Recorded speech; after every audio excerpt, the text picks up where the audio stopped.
Strategis kenapa? Karena teman-teman bisa mengamankan lapangan kerja yang 4 juta sampai 5 juta itu tidak terdampak.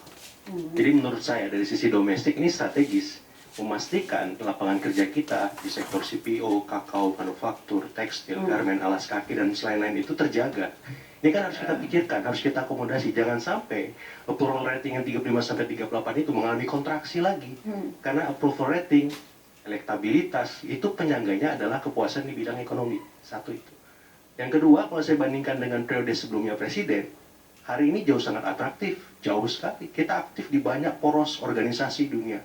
Sangat menarik, sangat, ya buat saya itu satu hal gitu. Walaupun pro kontra ada, kontroversi pasti semacam itu. Yang kedua, asimetris. Asimetris kalau DPR-nya hanya stempel penonton DPR kita.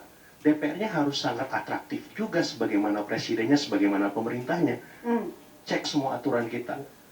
Undang-undang UMKM kita, perdagangan kita, investasi kita, fit and proper nggak ketika perjanjian ini ditandatangani. Kalau nggak segera ratifikasi, kan ada waktu 90 hari.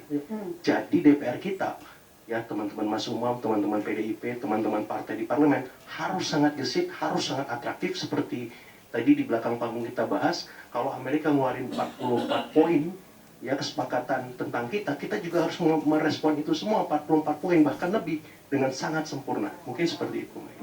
Jadi Bu Kony, melihat tadi pertanyaannya adalah kesempatan dagang sudah ditandatangani, BOP juga kita sudah gabung begitu. Apakah ini sudah menunjukkan atau sudah mencapai kepentingan nasional menurut Anda? Enggak lah, termasuk misalnya kalau BOP saya lebih concern juga misalnya gini loh. Ada dua hal yang buat saya terkejut ya. BOP keluar tanpa kita bicara sebelumnya, tanpa ada sinyal bahwa kita akan ikut di BOP. Kemudian diikuti sekarang. Jadi semua itu seolah-olah presiden dengan sekelompok orang ya kan menentukan sendiri. Pertanyaannya adalah tadi saya bilang siap nggak dengan isi-isi masing-masing. Contoh tadi dibilang kita dengan Amerika tuh apa beda, apa tidak saling bersaing ya dalam apa produknya. Pertanyaannya memang kita mau di posisi itu terus.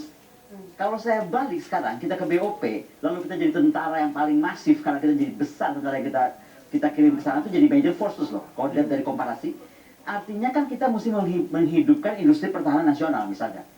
Nah, itu akan jadi kompetitif kalau kita bicara soal TKDN. Saya orang industri pertahanan sebelumnya, jadi saya tahu nih kalau ngomongin itu bisa jadi bahaya nih. Nah, artinya ada nggak sekarang kita tuh punya wargaming skenario. Tadi kan yang dibilangin sekolah skenario indah semua nih. Worst skenario gimana? Black swan skenario seperti apa? Ya kan, baseline skenario seperti apa? Lalu ada nggak sih wargaming ekonominya? Jangan dianggap semuanya bakal mulus-mulus aja, bakal baik-baik aja gitu loh. Kalau terjadi X, Y, Z yang tidak diperkirakan itu siapa? Kemudian tadi saya bilang, menurut saya negara normal itu pasti punya doktrin. Dia tuh punya doktrin geoekonomi yang simetrik gitu. Yang semuanya bisa diukur, elemen-elemennya bisa terukur betul gitu. Sehingga ketika kita tidak memenuhi aspek itu, kita tidak mudah menandatangani, ada kecurigaan. Contoh gini aja lah, BOP. Kenapa Rusia negara sebesar itu, Cina negara sebesar itu nggak ikut BOP? Mereka tetap hormat sama orang yang ikutnya BOP, tapi mereka punya skeptical. Ini kenapa nih Amerika bikin gini? Kenapa dia jadi menyaingi UN? And so on and so forth. Saya mau bacakan question di Kremlin misalnya tentang BOP itu. Tapi ya silakan mau ikut. Tapi jadi pertanyaan. Untuk saya jadi pertanyaan, Malaysia aja nggak ikut.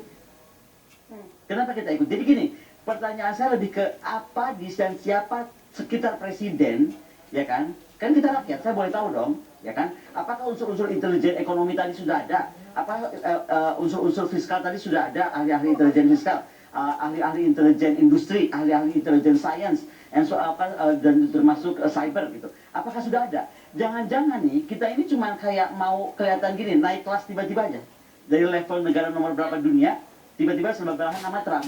Walaupun nyebelinnya terus disuruh megang, kalau gue sih marah banget tuh, beneran.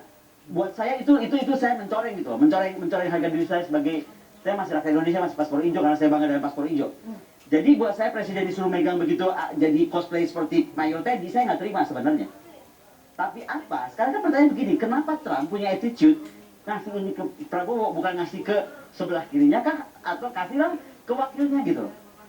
Ada bahasa gestur dari seorang Trump yang sangat impulsif orangnya, yang kita harus baca.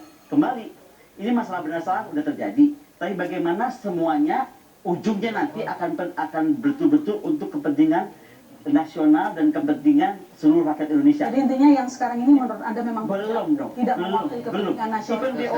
Even BOP sebentar ya, saya tambahkan terkait soal BOP. BOP itu Palestina nggak ada di situ loh. Gimana sekarang kita ngomongin BOP, sementara the main actor tuh nggak di sana. Ya. Kan kita harus hati-hati. Jadi maksud saya, kenapa kalau saya punya pikiran seolah presiden terjebak memutuskan sesuatu tanpa ngobrol lah istilahnya, ya kan? Siapa yang salah, apa yang salah, kenapa gitu. Nah, ini yang nggak boleh terus terjadi. Harus ada doktrin tentang bagaimana nanti ke depan gitu, supaya tidak terus terulang. Karena kalau sudah dipikirkan betul Mas Tama, kita nggak duduk di sini bahas ini, nggak akan. Kita udah happy aja. Saya bisa bilang ya, Rusia itu pernah berapa tahun? 4 tahun saya di sana loh, ya kan? I've been there for 4 years. Tidak ada satupun kebijakan Presiden Putin mengenai apapun. Hari ini kita lagi ngobrol tiba-tiba WA kita semua mati, 3 hari juga WA semua kacau, kita diam. Karena tahu nih, oh Presiden bikin yang terbaik, dia tahu yang terbaik. Trust.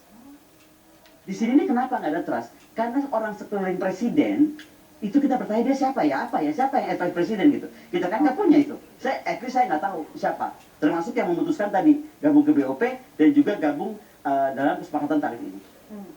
Oke, kalau terkait tadi Bu Koni sampaikan, kita cenderung tergesa-gesa. Tadi saya balik, sudah saya bilang, ini penuh kalkulasi Bu. Bahkan tadi saya sampaikan juga berapa perbandingannya, kalkulasinya nggak hanya kita untung berapa, US untung berapa. Gimana caranya ini kita malah nggak kalah atau malah kita kehilangan lapangan kerja yang tadi kita udah bergantung pada industri padat karya kita, udah bergantung pada ekspor kita ke US. Sekarang kita udah bagus Bu. Saat ini kita udah ada kesepakatan dengan Uni Eropa dalam bingkai EU SEPA yang saat ini lagi proses legal scrapping. Tapi kalau tidak ada US ya lebih turun lagi ekspor untuk ini kita. Nah, Mas, hati-hati ya, sebentar, saya potong. Indonesia ini sebentar. Indonesia itu negara non-blok. Mas, sebentar. Mas boleh puji soal Amerika, kita dalam Amerika, Uni Eropa, lain. Tapi jangan lupa kita BRICS. Tadi diingatkan oleh ambasador. Kita BRICS. Dan BRICS itu nggak berdiri sendiri Mas Tama. Udah jadi lebih besar sekarang, dari Malaysia udah ikut. Namanya Greater Eurasia Partnership. Akankah berimbang ke karpet merah kita untuk Amerika dan Eropa? Sekali lagi saya nggak mendebat masalah atau benar. Yang saya cuma mau bilang Indonesia harus benar gitu loh. Betul, nah, apakah sekarang karpet merah kita berikan kepada Eropa dan Amerika akan membuat tidak terganggunya karpet merah kita kepada BRICS, Greater Eurasia Partnership dan non-block alignment itu loh intinya. Itu yang saya bilang tadi Bu. Jadi kalau misalkan tadi kalau kita ngomong ini seperti apa sih nanti malah kita banjir impor atau kita malah terganggu ekonomi kita, ada klausul di situ adalah Council of Trade and Investment. Jadi ada konsil itu bertugas untuk melihat, mengevaluasi secara periodik ketika ada lonjakan impor di masing-masing negara yang secara signifikan itu akan diaktifasi, akan ada penanganan ya sama dengan konsep safeguard yang biasa dilakukan. Jadi pun itu udah diantisipasi. Di situ siapa aja orangnya? Kenapa Bu? Di situ siapa aja? Antara Indonesia dengan tahu. US, Tapi ya, dari pasti. kita siapa? Dari kementerian apa, KL apa itu kan penting buat saya bisa kita tahu. Ya. Contoh, buat saya tetap ya di titik ini saya cuma jawab kita kedodoran di intelijen. Udah, mau intelijen apapun namakan lah, ekonomi lah, fiskal lah, apa kita kedodoran. Makanya tiba-tiba kita tanda tangan baru kita bingung nih sekarang bersama-sama. Mungkin Mas-Tama aja nggak bingung kan bersama? Iya, kalau saya sih lebih ke arah tadi ya, mungkin ini tentunya harus diluruskan, ada pembahasan-pembahasan. Sosialisasikan dong. Betul, sosialisasikan, lalu ada beberapa hal yang mungkin kritikan-kritikan tadi kan pasti ya Bu ya, pasti ada beberapa hal yang jadi masukan.